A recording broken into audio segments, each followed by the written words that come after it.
Quyuya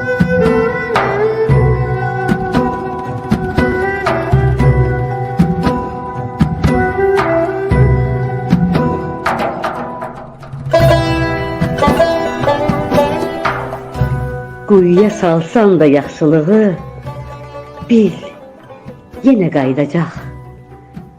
O itən deyil. Ürəkdən gələn söz həmişə ürəklərə yol tapar. İnci tək sözlər seç, az danış, az din. Qoy az sözlərinlə dünya bəzənsin. Söz gözəl olursa, olsun nə qədər. Pis əda o sözü tamam məhv edər. İnsana arxadır onun kemalı, ağıldır hər kəsə dövləti, malı.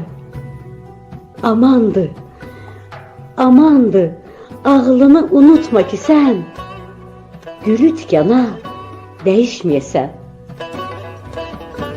Çox gözəl olsa da eybi gizlətmək, dost dostun eybini örtməsin gərək. Yaxşılıq etməsən əgər insana, böyüklük şərəfi verilməz sənə. Sirrini bilməsin evdə divarlar, divar arxasında da çünki qulaq var.